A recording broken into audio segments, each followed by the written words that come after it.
Hey friends, I am Naomi from EJ's Fun Crafting. You see it up there, and we are back with another episode of Dun Dun Dun Dun Community Miss Connection. Craft Lady! What did you do? Oh, this time, I have the privilege, the absolute honor of sharing some time with Carriece Jefferson. Now, Carriece is amazing. I did not know Carriece until last year. And when I finally did see her and I met her, I was like, this woman is amazing. Carisse, thank you for being with us today. Yeah, thank you for having me, Naomi. I've been looking at EJ's Fun Crafting videos on YouTube. I looked at a couple of them and I just enjoy them, whether you're going over some vinyl or a couple weeks ago, you had interviewed Country Peony, and that was just a fun interview that you did with her. And you also did another interview, and I didn't get a chance to watch the entire interview of that, but you were just great on there as well. And your behind the scenes is just lovely. So thank you so much for having me on your platform today. Oh, thank you for saying that, Carisse. Thank you so Carisse, you are the brains, the designer, everything behind Crafty Hands Club magazine.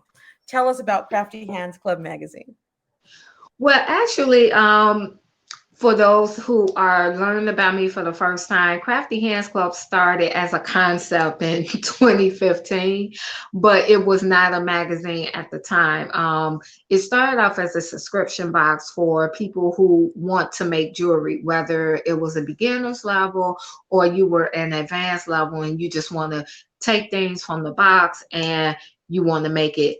Well, we had subscribers and things were going good, but I had a quick lesson in reality about subscription boxes is that it's very hard to maintain unless you have an item that's not a novelty. People and then when job loss or Mhm. situations get tight, subscriptions are one of the first things that people let go if it's not a necessity. So I learned a lot about the subscription box industry. It was fun. A lot of people were doing it at the time. But one of the things that was the hardest lesson was the shipping. That the rates changed all the time, and Mhm. even with the flat, like pirate ship, some of those platforms were good, but then again, if you're trying to attract people from different parts of the world, shipping became that. And then EU came up with their rules, and I don't know if you're familiar with the rules, but in some countries, um, they can send it back for any reason. Mhm. So you don't pay this money for shipping, or it's just sitting in customs where it's there in the home country, but it's not reaching the customer. So that kind of became an ordeal. Also, it became hard to curate because again, the margins are kind of low in the subscription box industry unless you are in-house manufacturing, your parts, your pieces, or the things that you do to develop your product. Mhm. And it was becoming more and more expensive to curate items and then to find something that was unique. And especially in jewelry making, you kind of up against like groups where people can buy, trade, sell. People Mhm. can use the 70% off, 50% off at the craft stores and go and get, their supplies. So you were really up against that. So I realized that that was just not a route. So then and like in 2018, it became selling kits where you can make your own jewelry from start to finish, mostly bracelet kits because it's the easier thing to make, in terms of not needing tools, Mhm. um, where you could go from start to finish in 5 steps or less. And that was okay. Then 2020 happened. Yes, people were at home more. People were looking for things to do. Sales did go up, demand did go up, but I was also pregnant and I was 40, first time mom. So a month before I had my son, who's now 16 months now, I was like, Oh, I don't know if I'm precious. Yeah, time just go by so fast. It's just so important to spend this time with him now because next thing I look up, he'll be 7 or 8 years old. Mhm, mhm. Did high school, did college. So I don't want to think about that right now. But the years just go by so fast. So while I was carrying him, and I started thinking about, okay, I'm first time mom, new mom. I'm gonna have to make a lot of adjustments, which I already had started to do. And I was like, I don't know if I'm gonna keep up with this demand, and I didn't Mhm. want to have things out there and then I couldn't meet the demands. And then I said, but I wanted to keep Crafty Hands Club. And I had to really sit down and have an honest conversation with myself and say, okay, what is it that you really like? And how can you fit that into the crafting world? And I said, well, I'm a writer. Um, and I've written plays, I've written short stories, I've self-published a book before. So I was Mm. like, oh, this would be great. This would be a magazine. And it was something different from the other craft magazines that were out there. Like most craft magazines focus on the how-tos, the Yes. products. You may see tons of advertising. There are some craft magazines where they give you sample kits and sample products. Nothing is wrong with that, but the problem is if it's someone that's new to crafting, they're not gonna know where to start. When the That's magazine got true. like hundreds of projects to choose from. So I wanted a magazine that focused on the crafter, this because I believe that every crafter has a story, every craft has a story, but behind that craft is a crafter. So I wanted people to know the actual crafter, not just through a keynote speaking or a social media platform through their posts, because you really don't know them like that unless you know them personally, right? Mhm, mhm. Also, wanted a magazine to be where it was all inclusive, whether whatever background you come from, whatever walk of life. You don't have to have hundreds of thousands of followers. There's a lot of crafters that are introverts and okay with 200 to 300 followers. They're okay with Mhm. posting maybe once or twice a week.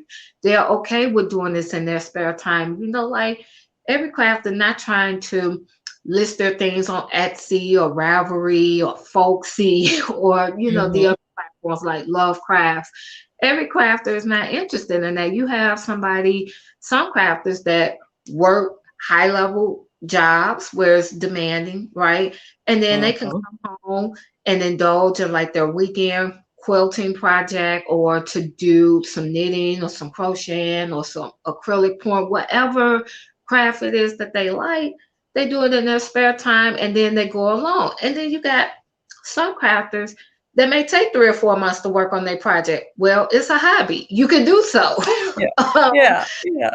no, and I'm gonna tell you the truth myself. Like some projects I get done, and some projects it's like, okay, work in progress. Because again, I have a 16-month-old. So, And you know, okay, so now you're speaking my language because my daughter just before we started this interview, my daughter goes, "Can I go into the garage and get my crochet bag?" Because she had started crocheting before. So I mhm. said, "Yeah, go get it." She comes back and then she brings me a blanket I had started. I'm not playing Carice. I had started this blanket like before she's 12, before she was even born. She's like, "Mom, this is so pretty. How did you do this stitch?" I'm like, "Man, I don't even remember what stitch this is because that's how long ago I have finished it." Yeah. But I Yeah. yeah, yeah. And that's perfectly okay. And then of course you have some that have been doing this for a while and it's just been demands, right? Like people say, oh, can you make me one? Can you make me one? Mhm. And they do it as a side hustle, no intention of, trying to build a 6 or 7 figure business. They're okay with, doing this as a side, some supplemental income. So it's for craft their small walks of life, but also to not just tell the stories, but also stories that's going to motivate and encourage other people. Because in some kind of way, we're all connected. Like That's true. I didn't know, you had a 12-year-old quilt that is still a work in progress. So Yeah. it was just refreshing to hear that, when I'm like, oh wow, it's been a year since I last picked up a, particular project, or this project been sent here a month. I feel okay, because Yeah, let's see. Yeah, you're good. You're good, sis. Everything's all right. yeah, yeah. I And I love that, and I just want to take a couple of seconds to unpack what you just said because that was loaded. Did you guys hear that? Carice told us that she had one particular interest, the jewelry making, and the jewelry subscription box. But she said she learned her lesson, a lesson that she learned hard. And then you said, Carice, that this is what I heard. You pivoted. You mm, pivoted with what was going on.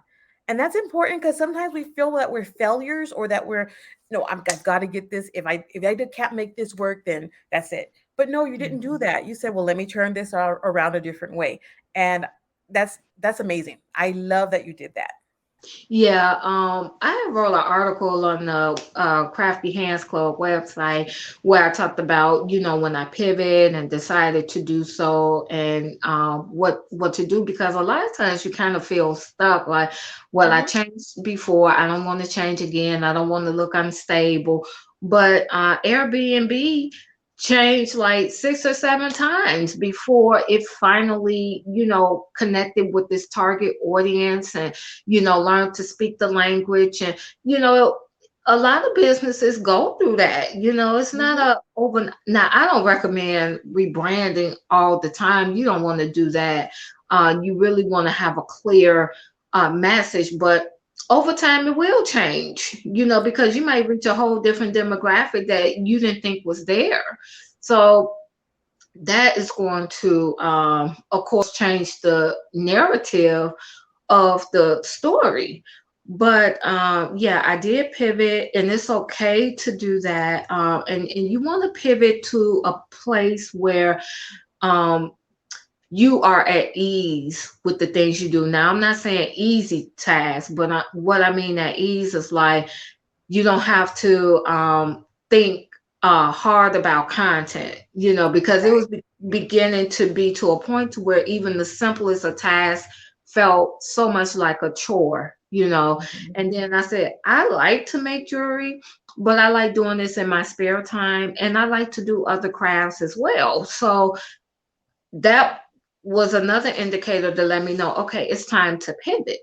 And then I had to be realistic to the marketplace in terms of like, okay, even beginner that are, new to the world of making jewelry, they'll look at YouTube videos and go to the store and pick up the supplies and make them, Mhm. so you're Mhm. kind of up against that, like, with a kit. And then being at events is okay because I was able to sell and, reach new people, reach demographics.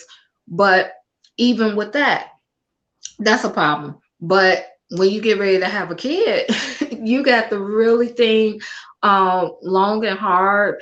And I wanted, to still have the crafty life, but I also, wanted something that I could manage. So the magazine really worked out well in terms of, me, having that schedule, sticking to it, being consistent, building. I'll be honest with you. One example. About 3 years ago, Instagram, Crafty Hands Club Instagram page. It had got up to maybe like 800 followers, Mhm. which is fine, but it stayed stagnant for years. And it stayed stagnant because there wasn't consistency in terms of the postings, or the posts were not that coordinated. Mhm. Um, it's a difference when you just post a post versus you're posting something with a purpose. I always say Right. post with a purpose. Like, what is it you want to get from this post? Do you want people to comment? Do you want people to reach out? Do you want people to get curious and visit the website page? Do you want people to tag somebody in that post that they know that might like what Mhm. it is that you do? Because sometimes you may not reach your target audience through the people who are following you, but they know some people that might be your target audience. Right. So that's why you want to carefully have, posts with a purpose. So those are contributing reasons. So someone that's watching that wants to build with what you have, post with a purpose, quality over quantity. You don't have to post every day. Some weeks it may be 3 days a week. Some weeks it's 5 days or 6 days a week. It just Mhm. depends on what's going on at the time. You're not gonna always have something going on. And the magazine was perfect for that because I could always highlight somebody through a quote, through a photo, take some 5 or 6 takeaways from the article, make that a post, some behind the scenes, but I keep it centered around whoever the article is written about. And I, make the graphics about the person. If you go on Crafty Hands Club social media pages, really make it about the person. It has nothing It to do does. with And it does, and honestly, and if I didn't know you, if I hadn't met you, I wouldn't know who was behind it. I wouldn't be when I look at just your page because you're right. It's about I've discovered and learned about so many different other makers and creators and even different kinds of crafting that I hadn't really known Mhm. about. And so it's really true. When Carice says, y'all, that it's about diversity and being diverse within this this world of Community. crafting and making this industry, yes, it's true. It really is true, and you can see that when you look at her page. um, um, what is the biggest um, what is your proudest moment so far when you're looking at now that you're in this area of the online space with the magazine? What is your proudest moment so far? Oh wow, that was hard because when you just on the ground level and you do the work, you don't recount all your proudest moments, but like a proud moment was last year. Most people would think the trial issue. I mean, that was a good moment, but the proudest moment was when I did a roundup, like everything in the year, because you don't realize how much you do. Mm-hmm. And uh, let me be transparent here. Not only was it uh, my year of adjusting to motherhood, I went through severe postpartum depression. That was not it was not depression and it wasn't anxiety. It just took a physical toll on my body where every 2 weeks my body was breaking down somewhere. Back, Mm-hmm. chest pains, knee, like, and between me and my son, we were kind of in and out the emergency room. Mm-hmm. So I dealt with that. Then I transitioned from being home, working from home, to going back to the office a couple days a week. So I'm a hybrid worker Mm-hmm. and I do accounting. So it's always deadlines, there's always demands. Plus the magazine, there's deadlines, there's demands. Mm-hmm. Plus married life, plus family life, all of that. So with all of that going on, I was consistent in terms of the articles, the podcast episodes, doing videos, writing blogs. So when I did the roundup, and I was like, wow, this was a lot that got done for That it to be this reflection. first year as a Yes. rebrand as a magazine. So that was like a proud moment. And it wasn't so much as a proud moment for myself, it was a proud moment that I was able to share with the audience different crafters that they Mhm. didn't know about, and I just believe in highlighting the small people. And I'm gonna be transparent about that because a lot of times when you read articles, it's always, maybe someone that has a huge following Mhm. or someone that has a partnership with the big brands or have some type of global connection or, they may be a celebrity. And there's nothing wrong with those things. But what about the person that lives next door who Mhm. is a fourth or fifth generational crafter? What about the person who got diagnosed with cancer or was in a car accident and they was looking for something to do, and they stumbled up on the hobby and loved it. So, those are the stories that should be told. Crafting has so many benefits. It helps with mental Yes. health. I can attest to a benefit. Growing up, I was a creative kid, and being in a traditional school setting, that just didn't work. Long story short. Mm-hmm. And but my first grade teacher, her name was Mrs. Schuderman, and she believed in me. She used to tell my mom, she was like, "It's there. I can bring it out of her." And her and my mom worked together to not only enhance the academic side, but also foster the creative side. And there was a local Girl Scout troop coming to the neighborhood, and my mother enrolled me in that. Now I'm 6 years old at the time, Naomi. I had no idea what Girl Scout was. I'm like, what is Girl Scout? Like the little curious kid. Mom, what is Girl Scout? She's like, oh, it's on Saturdays. You'll love it. You'll be around people. You'll get to do fun stuff. In other words, I signed you up. You going. That's it. Right? That's what That that was meant. the code. That's That what was that meant. the code. So got into Girl Scouts, and in Girl Scouts you do a lot of craft projects in order to Mhm. get most of your badges, your pins, and not only do you get to do crafts, but you get to do projects out the handbook where you learn a lot about leadership. So some of the benefits that it helped me with during grammar school years was that my confidence boost, focus increase, paying attention to detail, communication, became better at listening, just, learn a lot of personal development, but also a lot of academic development was Mhm. in those projects that I did. So I always share that story that, don't look at crafts as an after school program or, an extracurricular activity. No, it has a lot of benefits. Matter of fact, doctors had started prescribing patients to do craft projects because of the high stress levels that they were Mhm. having. There's a hospital in Seattle, and there were a group of moms of premature babies, and they would come there to come and check on their kids. And that's stressful. You It sometimes is. you go months before you could take your baby home. What they did, these women in Seattle formed a craft group. So every time they met up, they did some type of craft project so they wouldn't be worried about their kids.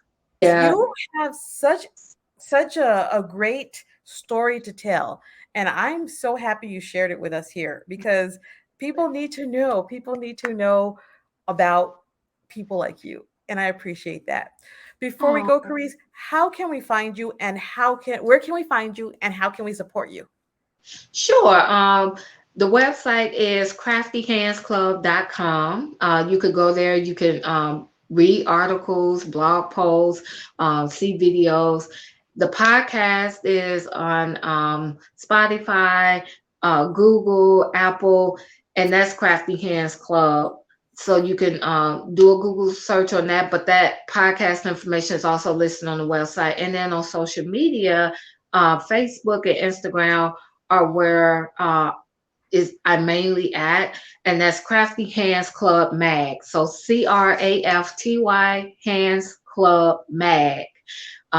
Use Awesome. I'll that. put it right here for y'all. I'll put it right up here for everybody. Yeah. So use that handle, and feel free to follow. And then if you want to join the mailing list, there's a link in the bio where you can do that as well, where you'll receive weekly treats, as I like to call it. I don't flood up people's inboxes because I don't like my inboxes to be flooded up. So you'll get an email once a week, usually on Thursdays. Awesome. So you all, please take the time to go check out Carie's Crafty Hands Club magazine. She's on Um, there. Everything is going to be in the description below. And again, thank you so much for talking with us, Carice. Everyone, we will see you again on our next episode. Thanks so much for coming.